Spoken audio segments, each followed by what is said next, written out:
Bonjour Marc. Bonjour Patrick.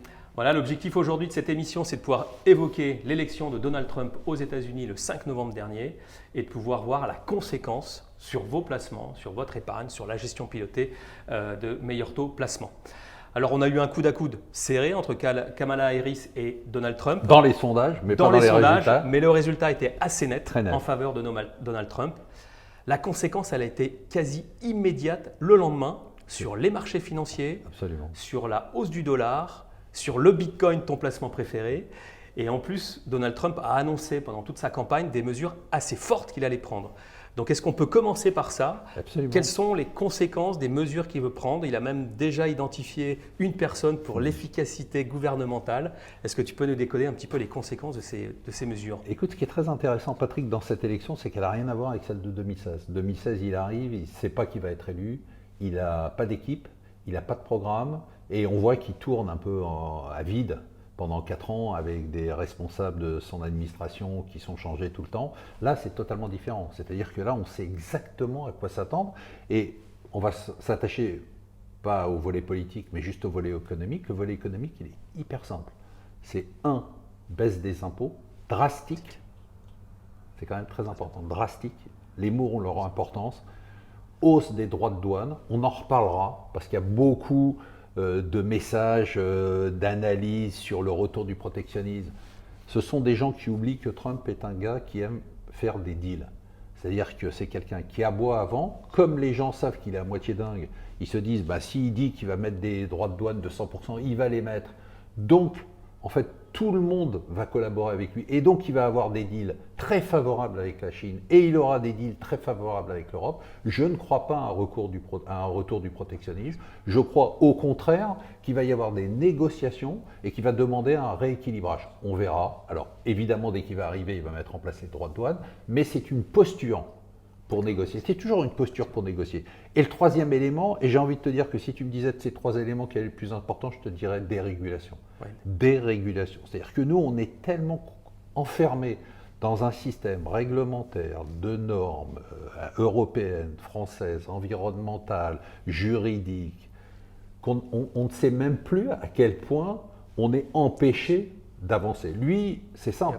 Et puis quand tu prends Elon Musk, comme tu l'as dit tout à l'heure, c'est clair que la dérégulation, ça ne va pas être une dérégulation progressive. D'ailleurs, on n'imagine pas, mais je veux le dire aux gens qui nous écoutent, ça va être une expérience comme on n'en a jamais eu. On pourrait presque la comparer à ce qui se passe en Argentine. C'est-à-dire que tu vas avoir un truc totalement radical. Demain, on va te dire contrainte environnementale, tu oublies, pétrole de schiste, tu fais ce que tu veux, construction, tu fais ce que tu veux, les normes écologiques, tu laisses tomber, les normes réglementaires, tu laisses tomber. D'ailleurs, la preuve, tu parlais très justement de la réaction des marchés, c'est que, prends la dérégulation, regarde les actions des banques américaines, elles ont explosé. Pourquoi? Parce que ça va être le Far West. Parce qu'on va dire, globalement, vous faites ce que vous voulez. Donc, voilà les 3 axes, ils sont très simples, baisse des impôts drastique, négociation, droit de douane pour des négociations commerciales, et enfin, l'aspect peut-être le plus important pour notre argent, pour votre argent, c'est la dérégulation. D'accord. Alors, tu l'as dit, on va avoir des secteurs qui vont être portés par ces mesures qui vont être prises. On parlait des bancaires. Donc, quelle est la conséquence pour la croissance et potentiellement aussi l'inflation aux États-Unis? Alors, c'est simple, c'est intéressant. Parce qu'en fait, on a le cycle de croissance le plus long de l'histoire des États-Unis. Déjà. C'est-à-dire que déjà, on devait être en récession il y a 2 ans. On devait être en récession il y a 1 an. On aurait dû être en récession aujourd'hui. Donc aujourd'hui, la conséquence, elle est simple. C'est qu'il va prolonger le cycle de croissance. C'est-à-dire qu'on était parti pour un fort ralentissement de la croissance. On était à 2,8, on prévoyait 2,6 l'année prochaine. On devait descendre gentiment vers 1,5 ou 2%. Pas de récession, mais tu vois, un ralentissement quand même assez fort.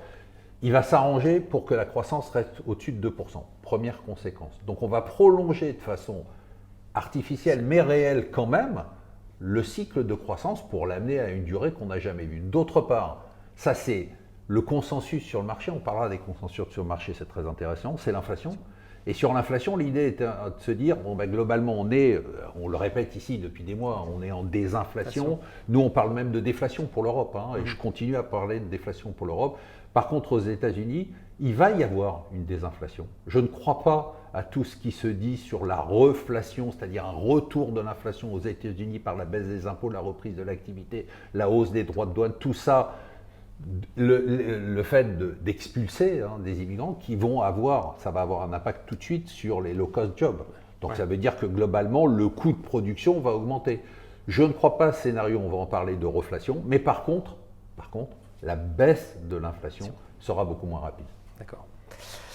Sur la partie marché, donc là en fait, est-ce que, les questions qu'on peut se poser, c'est est-ce que les États-Unis vont bénéficier de ce rallye haussier sur les marchés boursiers? Il y a des secteurs qui vont plus gagner que d'autres. Est-ce que l'Europe va être suiveuse? Quelle est ta vision sur les placements de nos clients? Alors, je vais dire ce qui me frappe, Patrick, là, depuis les élections, c'est que j'ai rarement vu un tel consensus. Alors, le consensus, on va parler d'abord du consensus, après on va parler de nos anticipations à nous. Le consensus, il est hyper simple. Il est de dire, bon, on oublie l'Europe, C'est simple, pas de croissance. Donc, c'est même pas la peine de s'y intéresser. Tant que les Allemands n'auront pas un pouvoir politique fort, qui ne pourront pas faire sauter cette règle de rigueur budgétaire avec cette contrainte institutionnelle et constitutionnelle de 0,35% de limite du déficit, l'Europe, on oublie, on laisse ça de côté. D'accord. Ça, c'est ce que disent les marchés d'ailleurs, tu l'as vu, on a eu tout de suite une chute de l'Europe. Ensuite, ce que disent les marchés, et j'ai vraiment, là ça fait quelques jours que j'écoute, je lis toutes les notes d'analyse des grandes banques américaines, parce que je me dis qu'elles sont quand même bien placées, puisque certaines ont même des gars qui sont dans l'administration et qui vont être dans l'administration américaine. Bon, eux te disent, c'est très simple, la bourse américaine, déjà, à fond, avec les secteurs de la banque, avec les secteurs de l'énergie, par exemple. Pétrole. Évidemment, oui, énergie, pétrole. Évidemment, tu oublies les énergies renouvelables, la santé, énormément sous pression. La tech. La tech, évidemment. Donc, tech, énergie. Donc ça va être vraiment et bancaire. Voilà, ça c'est les trois secteurs que te donne le consensus. Donc là, le consensus te dit, on est parti pour une hausse du S&P de 10 à 15% par an pendant son mandat. Ça c'est le consensus. Le consensus te dit, on va rester, du fait de ce scénario de reflation, on va rester sur des taux d'intérêt aux États-Unis qui vont rester relativement élevés, qui vont baisser moins vite. Donc prudence sur tout ce qui est placement taux. D'accord, parce que voilà, les obligations, si les taux restent autour de 4, 4,5%, voire 5%, pourquoi pas, donc attention. De l'autre côté, ce qu'on te dit, c'est on te dit sur le pétrole, il va mettre, d'abord il va relancer encore plus la production de pétrole aux États-Unis, il va inonder le monde de pétrole et de gaz, il va mettre la pression au Moyen-Orient pour qu'il y ait la paix au Moyen-Orient, l'Iran ne va pas broncher. Donc, on a eu déjà la baisse du pétrole. Très intéressant, normalement, quand Trump arrive, tu peux te dire, nous, avec notre regard européen, ça y est, ça va être la volatilité, il va se passer plein de choses. La volatilité s'est effondrée. Et l'or, qui est la valeur refuge, qui est normalement l'actif sur lequel tu vas te mettre en période d'incertitude. Les gens disent en fait qu'il n'y a pas d'incertitude. Parce que comme on a son programme, et comme en plus lui, c'est pas un va-t-en-guerre, contrairement à l'image qu'il ne veut pas faire la guerre. Il va arrêter la guerre en Ukraine, il va arrêter la guerre au Moyen-Orient, il va se mettre copain avec tout le monde.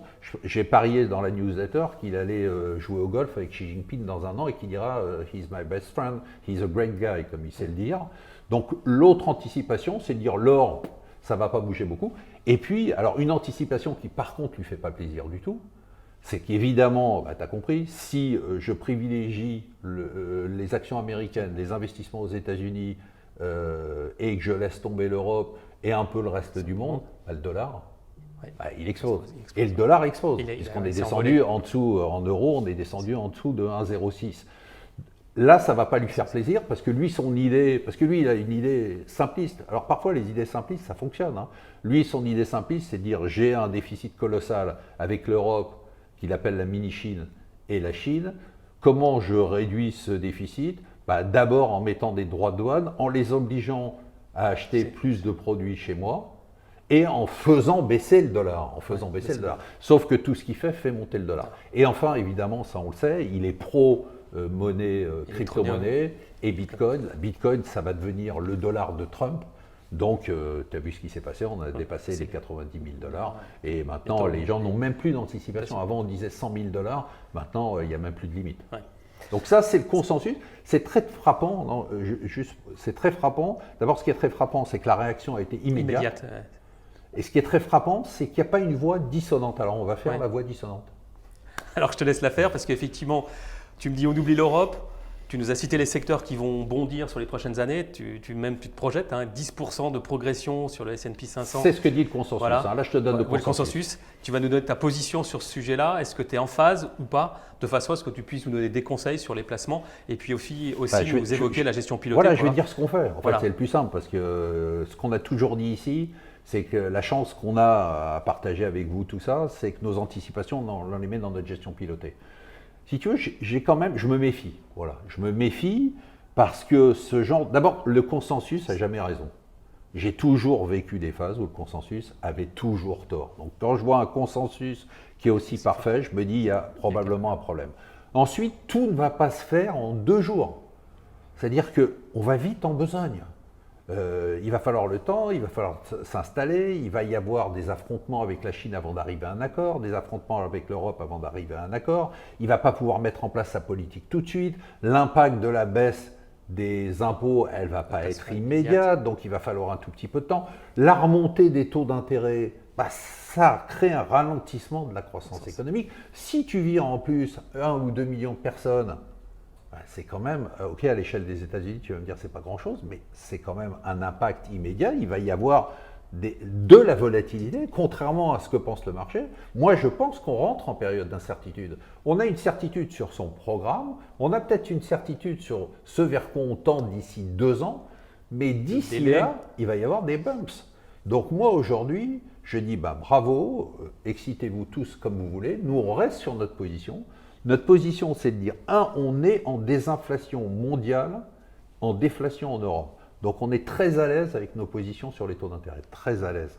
C'est-à-dire que nous, on considère, et tant mieux que les taux restent élevés, parce qu'on bénéficie, nous, et on propose tous les jours, des opportunités grâce à ces niveaux de taux. Donc ça, c'est génial, bravo. Par contre, je ne vois pas de remontée ou de flambée des taux, surtout pas en Europe, parce qu'en Europe, on est vraiment dans la panade. On est vraiment dans la panade, et Trump va nous mettre vraiment la tête dans le sac.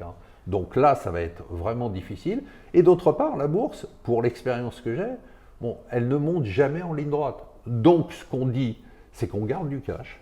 Alors, il se trouve qu'en plus, on a du bol, le cash, il est super bien rémunéré. On garde du cash pour saisir des opportunités. Donc, on dit, prudence, on n'est pas dans l'euphorie générale, on comprend le consensus.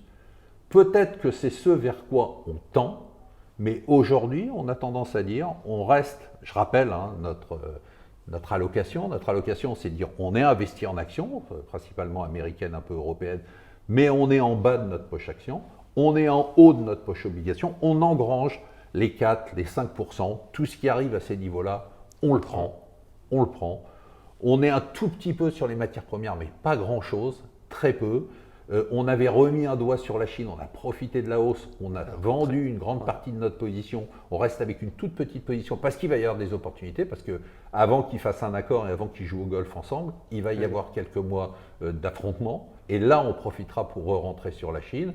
Bon, et évidemment, comme tu l'as dit, le Bitcoin, je suis la vache qui rumine en regardant le TGV passer, je continue à regarder le train passer, je continue à ruminer.